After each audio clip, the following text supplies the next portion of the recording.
There we go, 200 years of railways. Food van. Yeah, it's food van, Friday night. It's memories of the German forest of bratwurst and German sausage. Right. Good for us vegetarians, isn't it? It's getting more and more difficult, I think. Yeah. Right, so where are we? Where are we going? We're going to Shildon, aren't we? Yeah. We're going to... Turn left onto A690, then enter the roundabout. well, birthplace of the railways, really, I suppose, isn't it? 200 years ago, isn't it? 1825. Yeah. Which we don't remember, do we? Yeah. Although we were back in the 1820s yesterday. Yeah, we were, weren't we? Yeah, no, we're going to see Locomotion. Yeah? At the Yeah. roundabout, take the third exit to A1M. And all I did with Mrs. Satnag was I just typed Locomotion and she found it. Yeah. Basically back down the A1, isn't it? Yeah. Poppy is absolutely filthy, isn't she, at the moment, to yesterday. At the moment we have a grey dog. West Island Grey Terrier. Yeah.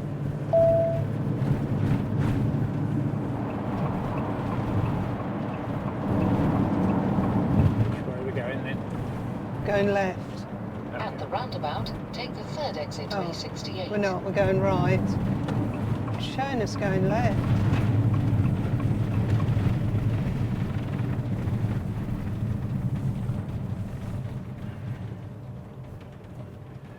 Yeah, do you think you'd be going towards Darlington, wouldn't you? Yeah, I know.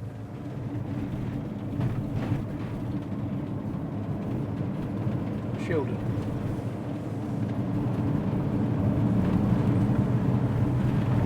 Yeah, sign for it. I said that almost together then. Almost simultaneously. Yeah.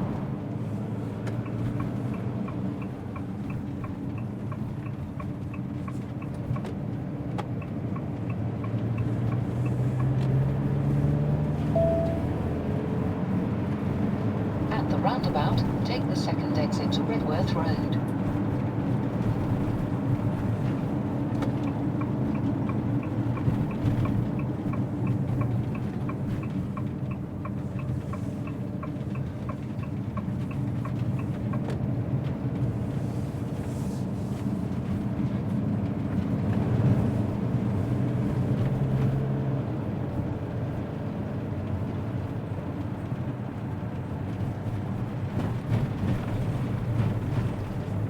At the roundabout, take the second exit to Dale Road.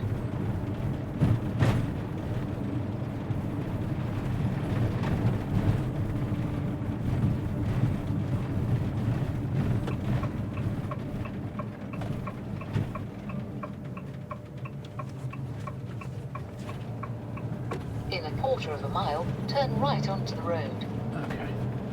It's just pointing down here, isn't it? Turn right onto the road. Oh, this is saying turn right.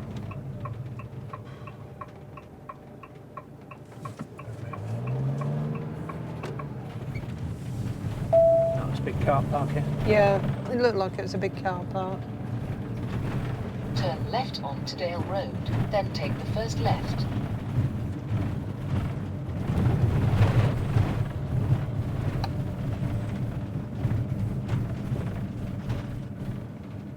I think it's in there. The car park is locked, but the museum is closed. Okay, 10 till 5. Locked outside his house, okay. Oh, I don't know where we're going to park. Presumably further up there, I think. My guess. Mind you, that must be there's another sort of thing there as well, isn't there? Oh, it's so much choice. It's not like any special bays for motorhomes by the looks of it, is there? No, just all double parking. Yeah. Yeah, that's better, isn't it? And then we can just hopefully just drive out there. Right, it's a huge car park here. I'm just parked over there.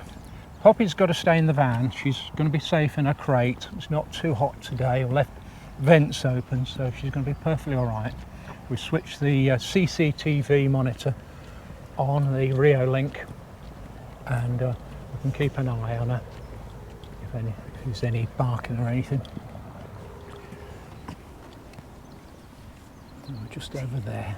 Huge, this car park. Car park is absolutely enormous. Dogs are welcome in the outdoor areas but must be kept on a lead. Yeah, okay. Okay, so we'll do the indoor areas whilst it's cold, I suppose. Yeah, it's not very warm, is it? Oh, A bit of a grey sky today. There we go, 200 years of railways.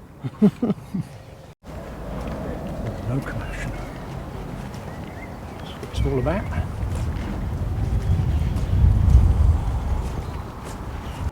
Well, this is some place, isn't it? So this side, the what do they call it? passenger side. Is the passenger side, so it's mainly devoted to passenger transport. The other side is more about the goods thing. Look here, Intercity. Wow, look at this. Incredible when you stand up close to them. A racehorse, not designed for efficiency but to run fast and climb hills. Large driving wheels.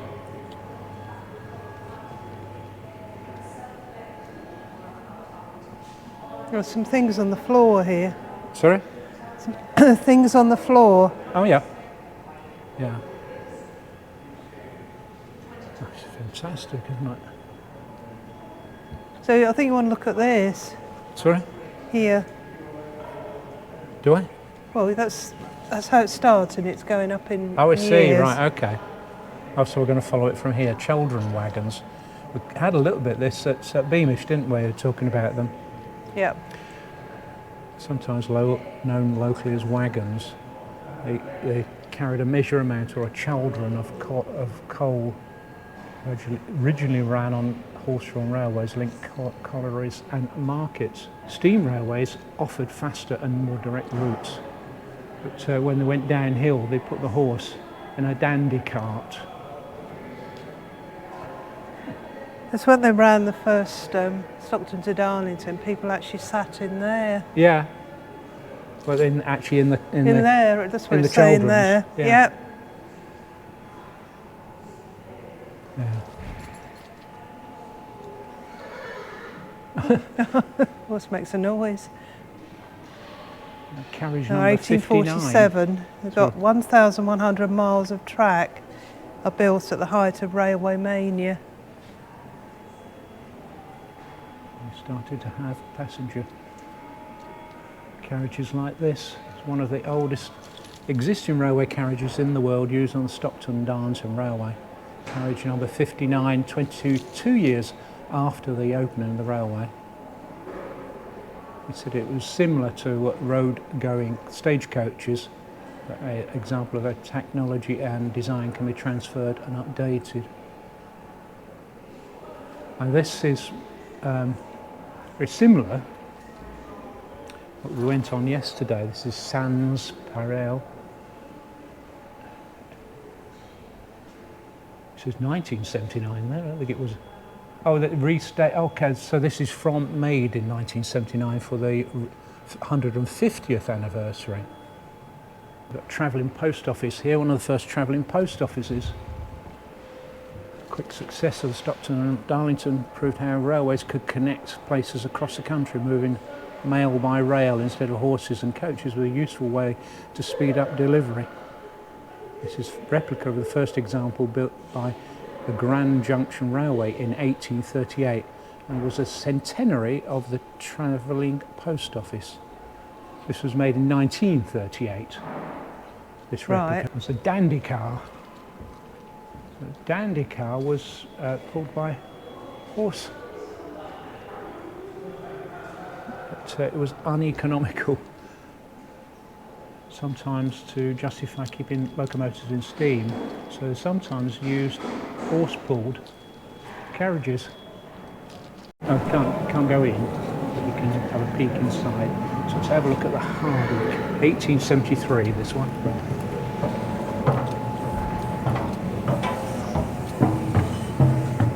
Great big coal bunker there.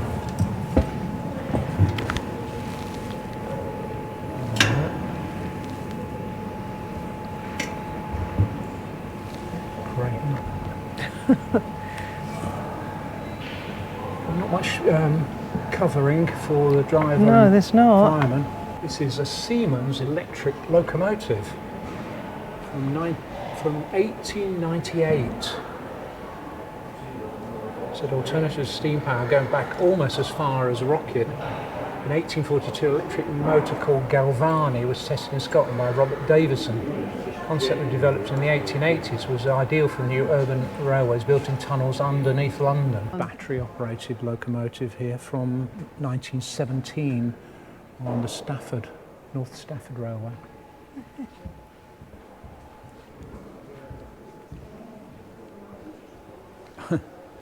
Rocket. Yeah. This is Black 5. What a beauty, eh? Yeah. What beauty. Huh. Oh, well.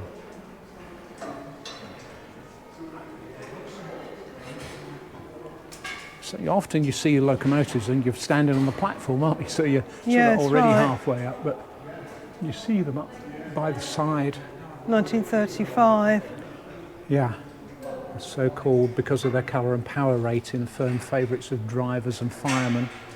Greater ability, efficiency and ability to go anywhere and do anything.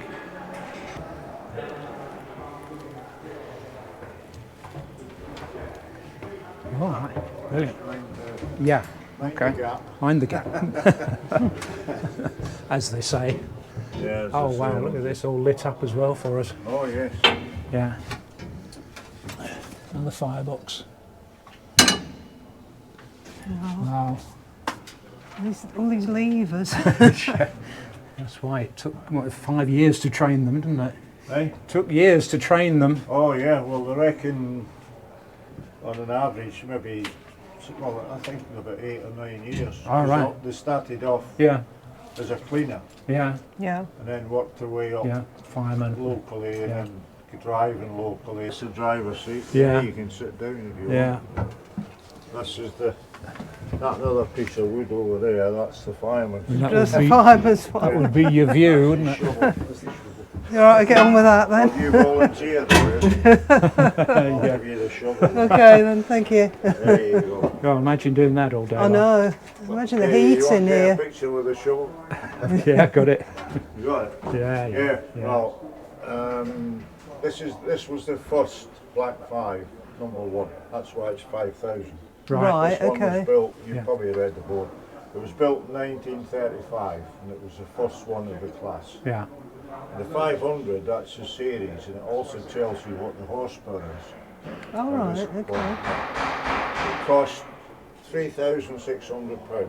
wow. Well, 3,600. 600. Be Over like the 40 lifetime. million now, wouldn't it? Over the lifetime, they built over 800 of them. Yeah, They were very, Yes. very popular and well liked yeah, Yes. because they were general purpose. yeah, Now you're the fireman, I've given you the shovel. Gibble, yeah, yes. yeah, yeah. On the average, you'd be putting a ton of coal every hour, Every hour.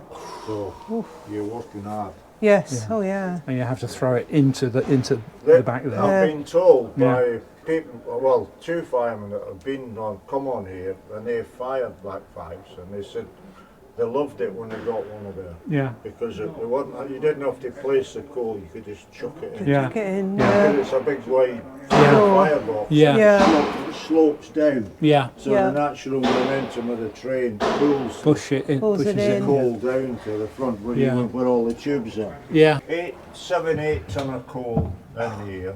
re. That would last you all day. Oh, And on each Yeah. side and at the back and underneath you carry about 6,000 So a gallons of ton water. of coal every hour. Yeah, Yeah, and you've got enough, but you use more water than coal.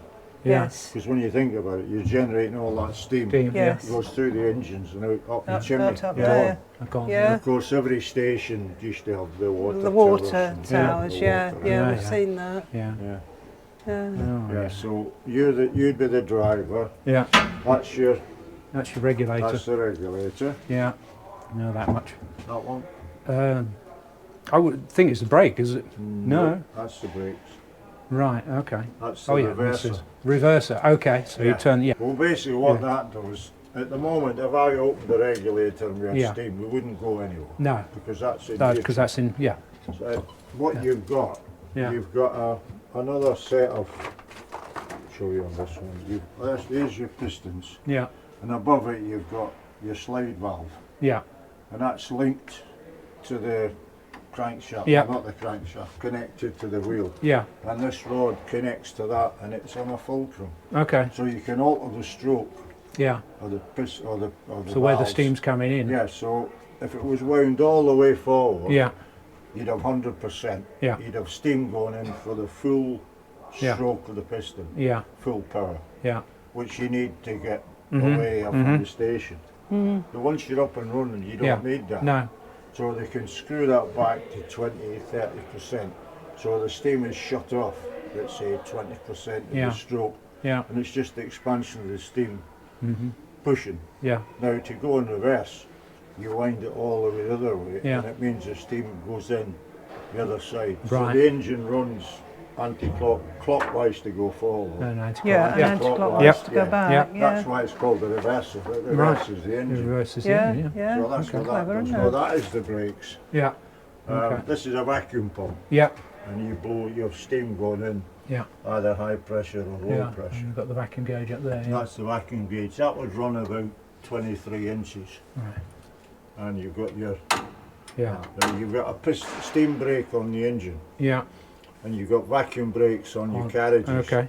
But yeah. you don't want the brake on the engine coming on first, No. because it's like on your bike. You'll You get yeah, and all pushed, the yeah. carriages. Yeah, So that cam opens yeah. that one before the steam This- one. So right, it brakes the okay. vacuum Okay. first. Yeah. So the vacuum brakes come on the carriages, and they sort of pull you back. Pull you Yeah. back, And then yeah. the Yeah. steam brake comes on. Okay. Yeah. Okay. So that's what that does. So Yeah. that's your brake, Yeah. that's your reverser, Yeah. that's the regulator. Yeah. Red one, Whistle? Emergency.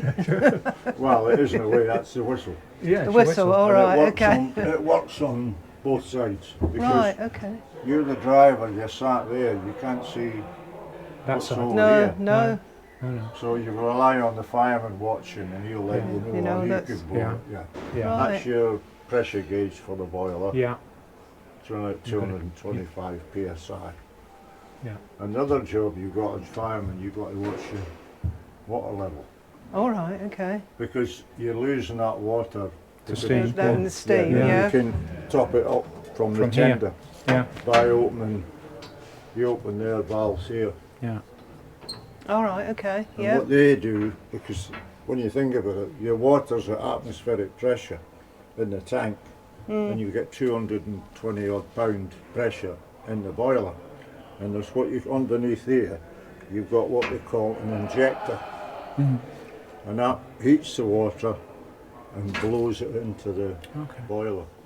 Right, okay. So that's you. I've got to do that as well. That's the fireman's job. In Okay. between shoveling And coal. coal and yeah. Yeah. Looking out there. Looking and, out, yeah. So you're pretty busy. yes. Yeah. Yeah. Yeah. Yeah. No, they're the money. That's the basis of it. And this one, that's all. When the train's moving and your steam's exhausting from the cylinders, it exhausts into the smoke box at Yeah. the front. Yeah. So that creates a natural A draft. draft. Yeah. Like say you come into the station, you're stopped, you lose that draft. Mhm. And sometimes if you don't, you could get a Yeah. blowback. Oh, right. Oh, Yeah. So yeah. they can right. blow steam into the Through there. smoke Okay. by opening So that. keeps Yeah. it going that way. Keeps a draft. Gotcha. Yeah. I mean, funny enough, I don't know, you maybe remember, I can remember at home when we had coal fires, Yeah. and you'd be lighting the fire in the morning, but Yeah. not You get enough draft. draft. Yeah. And you'd put the little Yeah. pan and a bit of paper, so Yeah. give you a bit of more draft. Yeah. Yeah, Yeah. yeah. Yeah.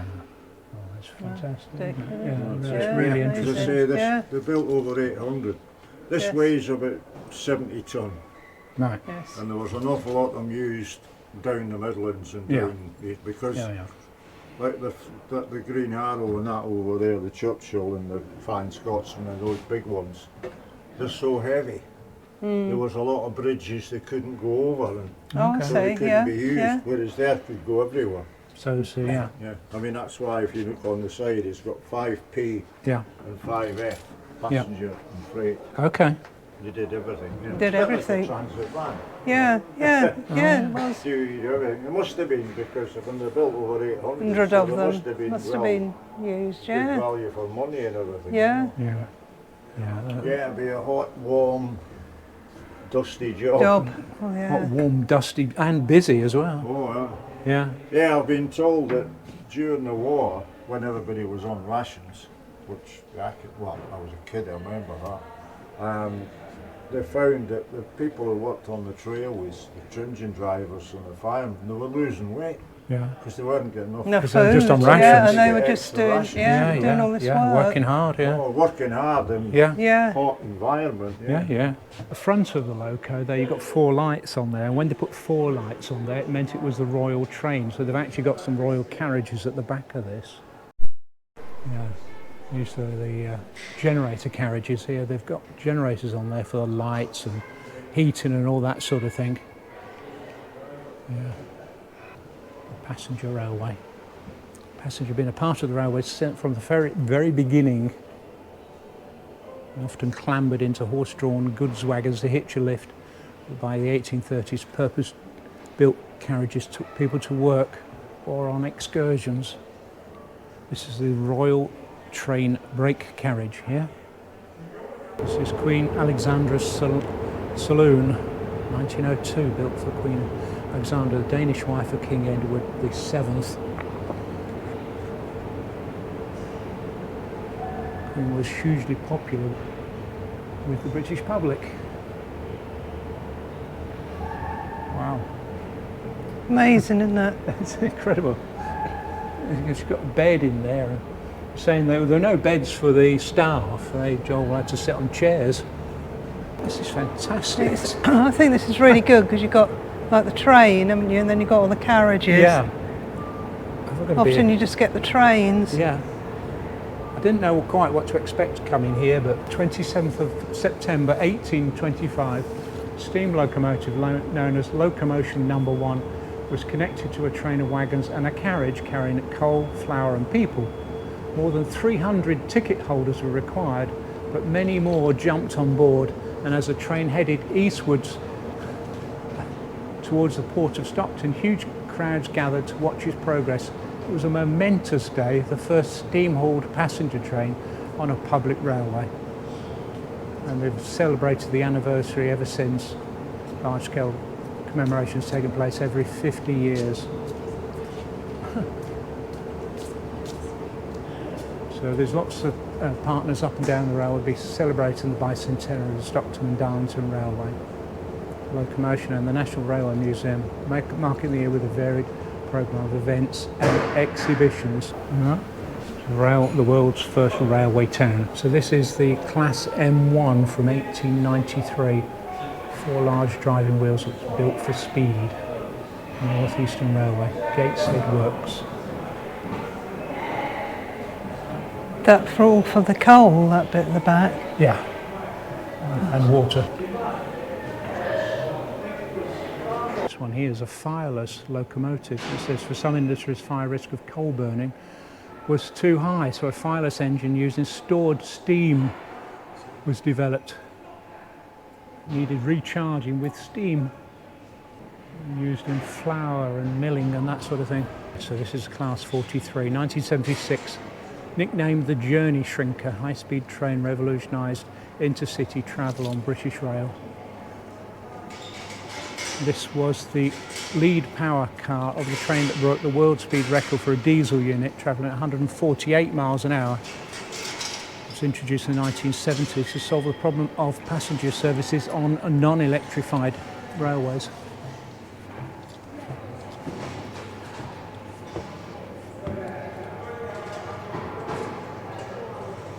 First 2,000 horsepower diesel, London to Norwich,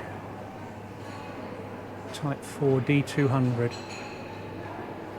Became the flagship of British Railways' new diesel electric fleet, replacing prestigious steam locomotives. These were nicknamed the Whistlers because of the funny high-pitched sound they made. This is the English electric Deltic.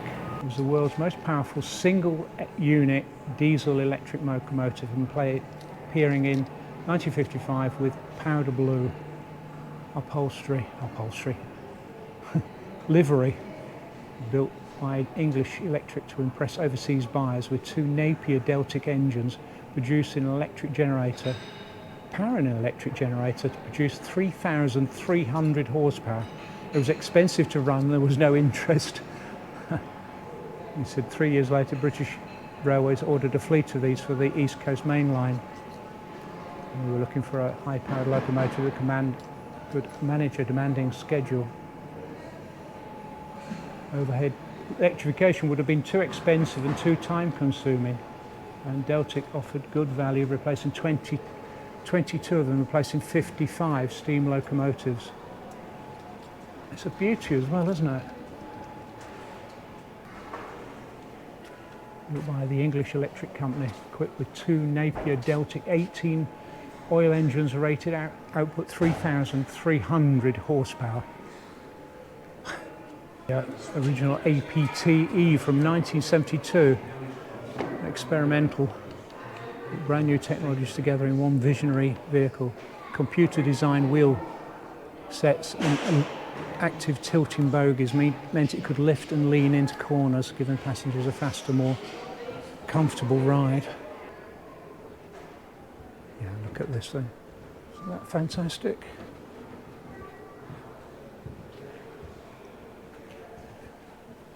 You see obviously the curved sides. He said it was quite special, the technology used. It only ran in service for a short time, but some of his innovations were long-lasting. Tilt technology, obviously used by a lot of trains today. Gas turbine engines, hydrokinetic braking to stop the train within signalling limits. Water pumped into turbines slowed the train down before ordinary friction brakes kicked in. Lightweight materials, and a laboratory on board to collect data. Here's the workshop.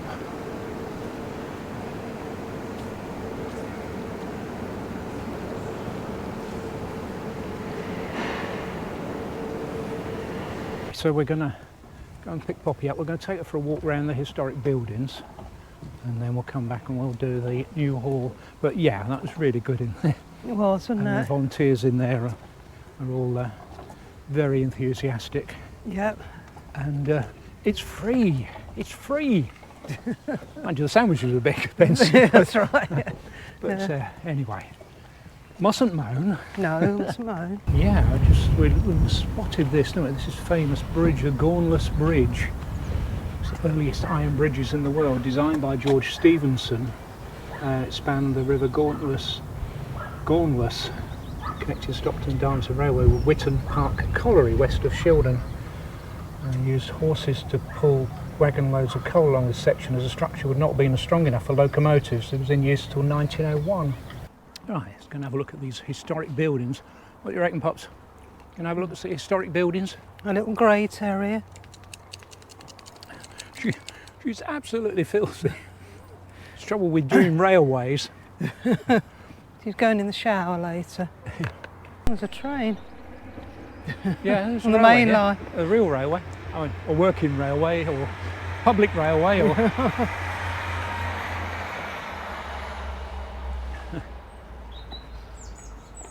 And you can walk to the station here. Can you? You can come in by train. By train, right, okay. No, it's amazing to think, isn't it, that if you're travelling on that railway on a passenger route, you're travelling on the oldest railway in the world. Yeah, that's the modern station over there, Shildon. So these are the first purpose-built tender coal drops on the planet, built in 1846 for the Stockton and Darlington Railway to refuel locomotives. Coal held in a wagon would fall down the chute into a waiting tender. Before this, it was all shovelled by hand, vastly speeding up the process. I'm just doing some work here. These are line side cabins. These buildings mark the location of the junction where the main Stockton-Darlington Railway met with the branch lines of the Black Boy Colliery and the Surtees Railway. So, although known locally as Black Boy Stables, There's no evidence to suggest they were actually used for this purpose. The layout and presence of chimneys means it's much more likely they were used by workers to look after the railway, such as plate layers and bank riders. Building to the right, known as Castle Cabin, may have been a forerunner as a signal box controlling rail traffic from adjoining branch lines. Much is yet to be discovered about these intriguing buildings, which would have seen their use change as the railway landscape around them was developed. This will be why they're not running the train rides at the moment. Within 30 years of opening the Stockton-Darlington Railway in 1825, a small goods yard and sidings were present in Shildon to allow the safe movement of coal and other products. Goods shed was built in 1855 and remained in use till the 1960s. Locomotives pulled into the shed and then horse-drawn carts were loaded with goods for distribution around Shildon and the wider area. Coal was tipped into cells at the rear of the shed to supply the local domestic market. Parcel office opposite was built 70 years ago, and it's rare for such timber buildings to survive. Painted in London and North Eastern Railway colours, it is from this building that railway staff control the movement of items from the goods shed. Originally a single dwelling, Soho House was built for Timothy Hackworth, the first superintendent of locomotives, Stockton-Darlington Railway, and his family. Following the death of Hackworth in 1850, widow Jane 2 years later, and his widow Jane 2 years later, the property became the residence of William Booch, the next superintendent. Later, a succession of railway workers would occupy the house until 1966. Kilburn's warehouse from 1826. The building was originally used as an iron merchant's warehouse and is thought to be one of the oldest surviving railway related buildings in the world. So we're going to go into the new hall now, drop Poppy off. She's had a little walk. It's not too hot today, so it's quite handy being able to leave her in the van. We were just saying how handy it is to have the van with us. Yeah, especially coming to places like this that she can't go in, and it's amazing they've got the great big car parks. Yeah. Makes life easy. Okay. Yeah, assistance dogs only. There we are.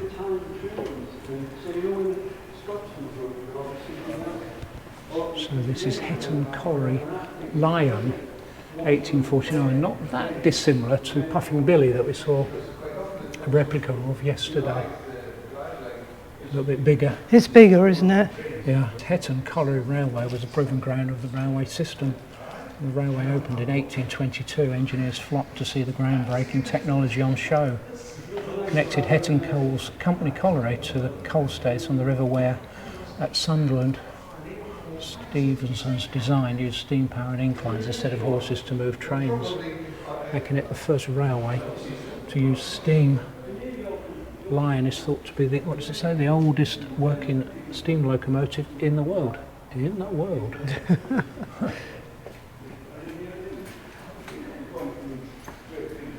Analysis of the construction techniques and materials show this was not the case. Whilst it closely resembles an early Stephenson locomotive, it was being built using updated materials in the 1840s.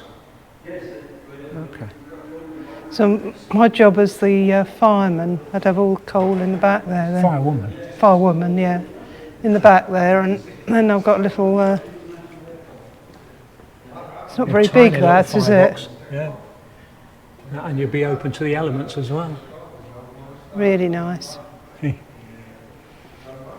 Seaham, this is children again, so a wagon. This is from Seaham Harbour. There we are. Owners quickly saw that combining new locomotive technology with centuries-old wagon design could help them move their coal faster. Oh, look at this.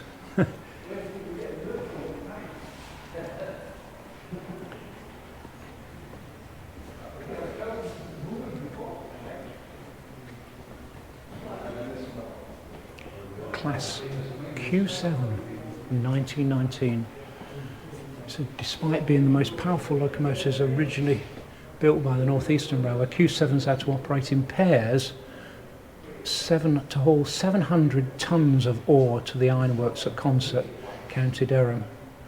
The ironworks is 1,000 feet above sea level and consumed enormous amounts of iron ore, sited close to a source of coal, but iron ore had to be imported via Tyne Dock. Q7s worked in pairs to this exposed wind-swept location on a route hard for both men and machines. It had a highly efficient boiler that maximised acceleration of its 8 coupled wheels. A 20-tonne mineral hopper. Direct replacement for wooden wagons inherited from the North Eastern Railway in 1923. This is a 20-tonne coal hopper. Shildon Works built 17,000 of these wooden coal hoppers between 1902 and 1923 for use on the North Eastern Railway. Coal drops, what we saw earlier. It's a Shell Mex and BP tank wagon. It's the oldest surviving railway tank wagon in the world.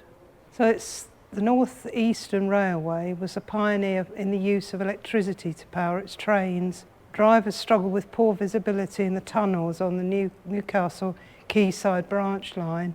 Smoke built up, making vision difficult and putting workers in danger.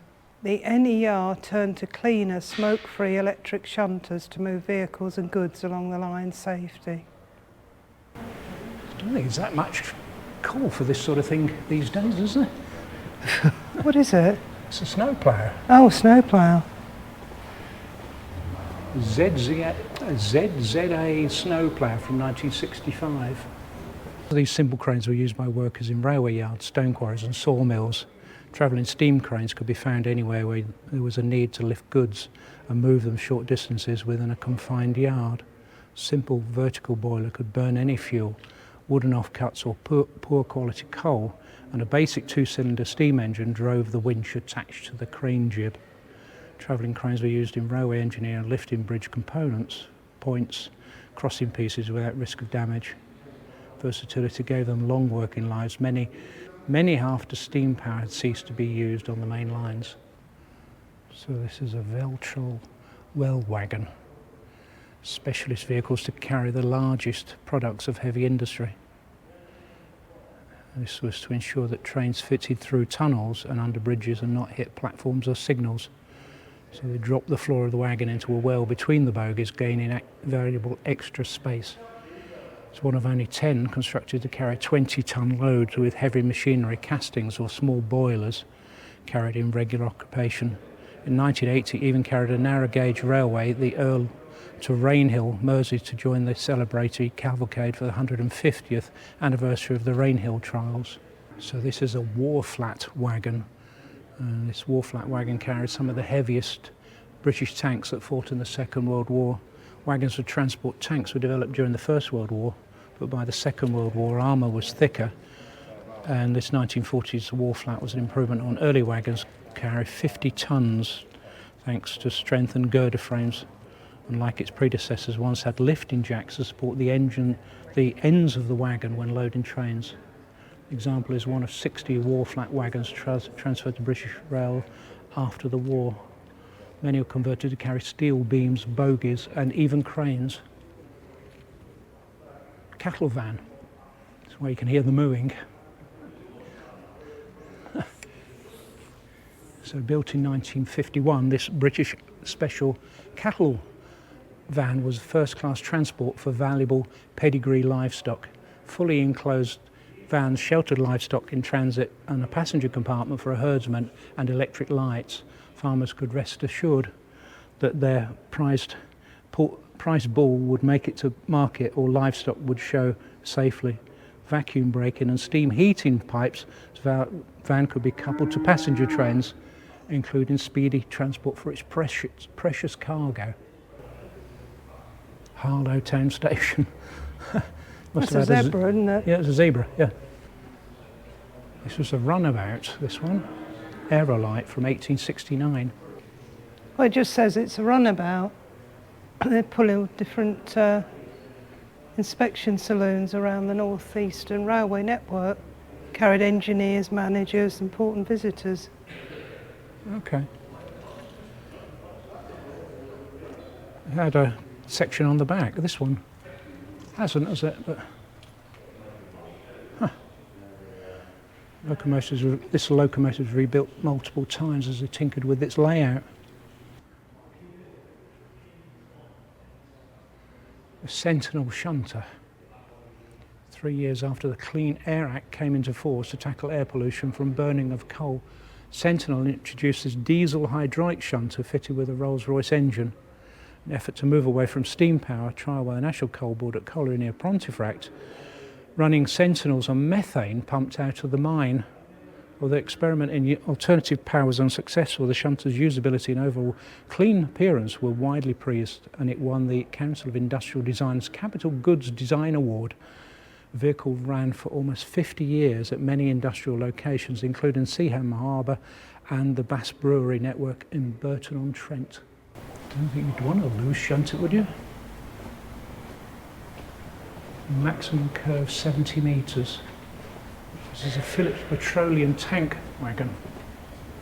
Okay, 100-ton tank wagon revolutionised the movement of petrol products. A single wagon could replace 7 14-ton tank wagons. This is a Pressflow bulk powder wagon and carried enormous amounts of concrete for rebuilding war-damaged city centres and constructing new motorways. Before wagons like this were designed, dry powders were bagged and manually loaded into, and it was a heavy labour process. And the pressure flow or press flow wagons could solve this problem. Designed at Darlington with a prototype built at Shildon. After air had been pumped into the container to loosen the powder particles, the wagons could discharge their load at a rate of 1 tonne per minute into silage or a lorry. Sorry, into storage silo or a lorry. Again, another massive wagon here. 32-ton hopper. Very last merry-go-round wagon to be built at Shildon after 20 years to meet the high demand for coal at power stations. Innovations such as better brake design were introduced so these coal hoppers could travel faster over the network. The ship logo shows this wagon was based at Pareil depot in South Wales, carrying coal to Aberthaw power station. A roll call here for those who joined the Great War from the Shildon Works. In 1927 there were over 630,000 goods wagons owned by private business, and this was built for Stanton Ironworks in Derbyshire. The logistics of using these wagons was huge, and the return journey was almost always empty. Maintenance of the fleet meant a whole industry of private repair shops and builders prospered. In the Second World War, the private owner wagons were placed into a pool for general use, and after that the railways were nationalised in 1948. They were gradually scrapped in favour of an all-steel 16-ton design. Should be this, wouldn't it? Which would have been this.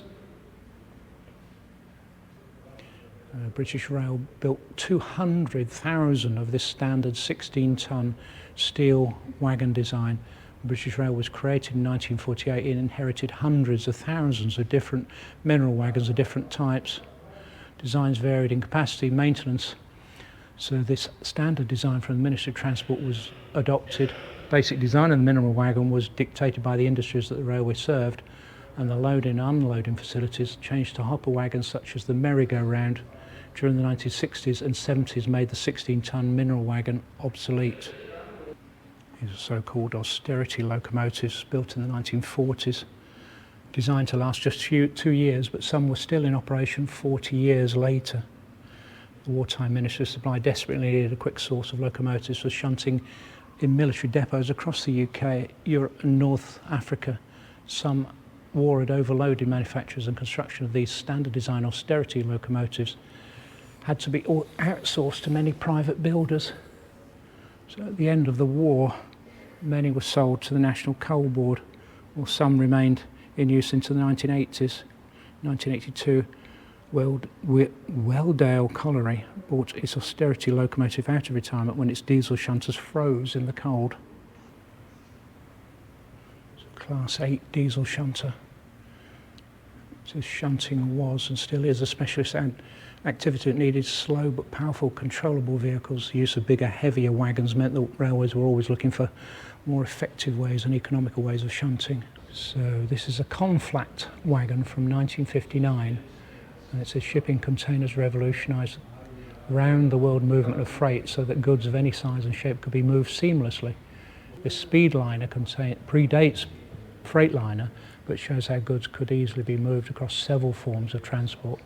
British Rail's work at Shildon was the forefront of developing container wagons in the 1960s for the growing Freightliner business, which would see goods transport into the railways prosper into the 21st century. Large supermarkets now move goods by rail worldwide, and each train capable of removing 40 lorries from the road. So this is a 102-ton coal hopper from 2001.